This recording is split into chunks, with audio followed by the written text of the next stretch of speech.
หมอยสุงค่ะเมื่อในเป็นวันที่24เดือนธันวาคมที่12ปี2555เป็นวันปลดได้ตอนในข่าวสายหมอหอมมีข่าว3ตอนที่มาเปิ้นเผาค่ะอ้อตอนที่1ค่ะอิงเดอฝ่ายแคมโบเดียปล่อยหมากลวงเข้ามาตั้งฝ่ายไทยแลเฮ็ดให้เฮิรนเย่ก้นหวานนั่นไหนไหลลูกก้อยกว่าตั้งน้ำนะคะอ้อข่าวแทงตอนหนึ่งค่ะอิงเนอเป็นปางตึกตั้งปอตอนเหรียญหลินแลเฮ็ดให้โค้งยาลงโค้งยาอ่อนไหลปิกอึดไว้ตั้งน้ำข่าวเที่ยงโหนึงค่ะฝ่ายตั้งไทยเขาไล่ยื้อยากก่อยแปดคงจะเพียนตั้งฝ่ายแคมโบเดียเนี่ยค่ะอ่อนตั้งเปิ้นได้ก็เฮาค่ะมาถ่อมด้วยข่าวโหในอ่อนตั้งค่ะเนาะเมื่อวันที่23เดือนธันวาคมที่12ปี2025ข้าวย่ำไว้วัน2โมงปลายนั้นอยู่ดีผู้คานปากของการลงฝ่ายแกดเคไล่ออกมาลาดปืนเผาเกี่ยวเลยลวงเงาลายอันเป็นไว้อยู่ตั้งปอตอนเหรียญลิ้นในค่ะเนาะก็ลาดว่ายังตึกมีลองปึดตึกกันอยู่เคอๆย้ายๆ ต่อป้อฮอดถึงวันเมื่อวานในเฮ็ดจังได๋ค่ะเมื่อวานในเขียงข้าวยามกลางไหนเนี่ยก็ยังตึกมี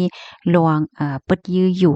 ตั้งฝ่ายแคมโบเดียยื้อเข้ามาตั้งฝ่ายไทยหลายๆเปิ้นตีเฮ็ดจังได๋ค่ะเงาลายมันได้ก็ลั่นเลยว่ามันอำไปนิ้มเฮ็ดจังได๋ค่ะเหลือเสนั้นก็ยังตึกไหลไม้จ่ายลองข่มลมโคเฮิรนโคเยของก้นเมืองและอาสังสาใจก้นเมืองในเปิ้นตีตั้งปอตอนแหลนดินนั่นเฮ็ดจังได๋ค่ะ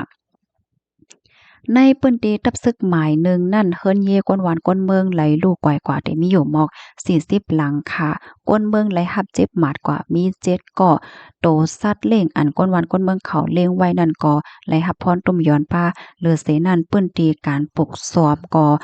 ไหลหับพรตุ่มย้อนกว่าในหมอก7ปื้นตีเพราะว่ามันนับสอนเป็นไฮมันไหนก็ได้มีอยู่หมอก5เฮง8ปากไฮไหลจึงในค่ะตอนตาในปื้นตีของตับซึกหมาย2แหน ตั้งฝ่ายภูมิพลพรเขาในก็ก้มกำไรเหย้านะคะแลอยู่ดีก็ซึกก็หารในภูมิพลพรเขาในก็หาไล่ตั้งแกดกังขนนหือเตมีลองแก่นแข็งแห้งกึมก็เพราะว่าตั้งฝ่ายแคมโบเดียเขานั่นในคัดใจปึดตึกเข้ามาอยู่ติ๊กๆเปิดตาเตยึดขึ้นปื้นติเหมือนจังหนังโพมะเขือค่อยตามาเดียประสาทตาควายประสาทตาเมินและเจ้าในขาออมเพราะว่ามาด้วยเงาลายตั้งเสียงตั้งหมดที่อันว่ามาในเพราะว่าในจึงใน นี้ตั้งฝ่ายแคมโบเดียเขานั่นเนี่ยก็ยังตึกมีรองปึดตึกและยื้อเข้ามาอยู่เป็นตีเป็นตวนเฮ็ดจังไหนเมื่อมีรองปึดตึกยื้อเข้ามาจังหนังในก็ตั้งฝ่ายไทยเนี่ยก็การไล่เก็ดกังตัวเจ้าเก่ากว่านะคะอันนี้ก็อยู่ดีห้องการลงฝ่ายแกดแคค่ะเนาะฝ่ายไทยเนี่ยค่ะเพิ่นนี่ก็เลยออกมาลัดกว่าเมื่อวานได้ข้อมูลตอนนี้ค่ะเลยปึงอิงออกมาที่ห้องการข่าวสดออกไว้ค่ะลูกดีในเสแลกำในเฮาค่ะมาถ่อมโดยตั้งห้องการลงฝ่ายป้ายอยู่ลีนะคะอิงเนอมีลองปึดยื้อปึดตึกกันตั้งปอตอนแลนลินในเสแลโค้งยาลงโค้งยาอ่อนและปิกอึดกว่าตั้งนำเมื่อวันที่23เดือนธันวาคมที่12ปี2025ในอยู่ที่พวกคานปากของการลงฝ่ายป้ายอยู่ลี เลยออกมาเปิ้นเผาลาดว่าโค้งยาในเลยปิกอึดกว่าใน18ตีในค่ะเนาะอันปิกตั้งแสงตั้งมนในแต่มีอยู่9ตีอันปิกกำพองซ้ำ9ตีในค่ะนอกเลอเซนั่นในก็โค้งยาจ้อมจ้อมหวานในก็เลยปิกอึดกว่าบอก2ปากตีเจิ้นให้ค่ะลองตั้งตีอันปิกอึดไว้นั่นแต่ก็ย้อนเปอหันถึงลองข่มลมลองหลอดเพก้นเป็นและโพหับการในปื้นตีในค่ะข้อมูลตอนในค่ะเลยปึงอีมาที่ห้องการข่าวมติชนออกไว้ค่ะลูกดีข่าวก้าวโหในเสแลกำในฮอกค่ะมาถ่อมด้วยข่าวแทงตอนหนึ่งในค่ะตั้งฝ่ายผู้มีปนพ่อนเขาไล่ยื้อเฮ็ดให้8เคินตึกหลง2อันตั้งฝ่ายแคมโบเดียที่ในป้อยเป็ดว่าในค่ะเมื่อวันที่23เดือนธันวาคมที่12ปี2525ขิงข้าวยามไว้วัน2โมงปลายนั่นตั้งฝ่ายผู้มีปนพ่อนเขาได้ก็ไล่ยื้อค่ะเนาะเฮ็ดให้ยา8เคินตึกอันมีไว้อยู่ที่ในป้อยเป็ด2ตีนะคะเนาะ ย้อนเปะว่าปื้นตีในเนี่ยมันเป็นปื้นตีอันเก็บเครื่องกองกลางบักมือจื้นย่ามในค่ะ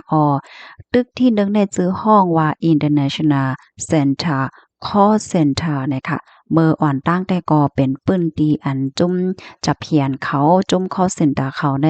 เหตุการณ์นั้นค่ะน่ะก้อยกาว่าไหว้หลังเสเป็นปางตึกกันมาเย้าเลยเจ้าไหนก็ก้นเหตุการณ์ call center อันนั้นก็จะเพียนเขาที่ก็เขาก็กว่าเหตุการณ์ตั้งในเมืองเหมือนจังว่าค่ายตีมันกว่าเฮ็ดนั้นเฮแล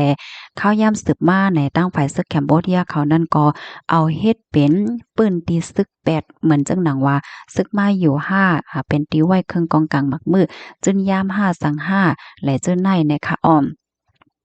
เฮิรนตึกลงอันได้แต่ก็มีไว้อยู่ที่วานหนองเอี่ยมท่าข้ามเจเว้งเปิ้นตีอันใดมันอยู่ห่างไกลกันดังวานหนองเอี่ยมท่าข้ามเจเว้งอรัญประเทศหมอก2กิโลเมตรนะคะก็ติเลยว่าอยู่หิมจำแลนลิ้นนะคะกำในมาเทียงอันที่2เฮิรนตึกที่2อันในซ้ำเป็นเฮิรนตึกอันมีต่อหน้ากันดังเกียงวังมวนท่าข้าม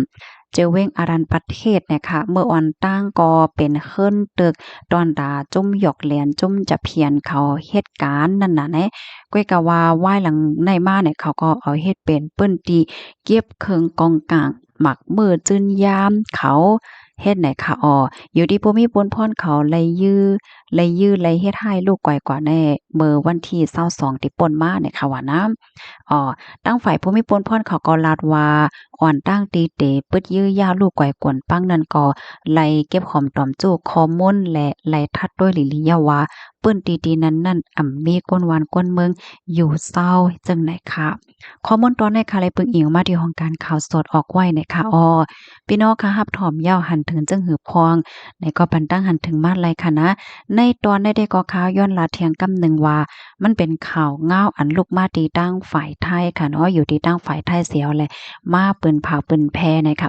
หนังหือเฮาคาซัมบ่ได้เลยฮู้ว่าฝ่ายตั้งเมืองไทยว่าจังหือพองเกี่ยวกับไอ้รองเงาลายอันเป็นว่าอยู่เมื่อเร็วในเนี่ยสิแลค่ะเฮาในก็ไล่เอามาสืบเปิ้นแพร่ปันกว่านะคะเนาะเพราะว่าไล่หันข่าวเงาตั้งฝ่ายแคมโบเดียเขามาปืนเผาเนี่ยก็ที่เอามาสืบเปิ้นแพร่ปันพี่น้องค่ะกว่าเที่ยงเลยค่ะยินจมโกโก้ที่รับถอนปันแห้งค่ะเนาะย้อนให้อยู่ลีกินหวานและรอดเพกันโกโก้โกโก้นค่ะหมอยสูงข้าว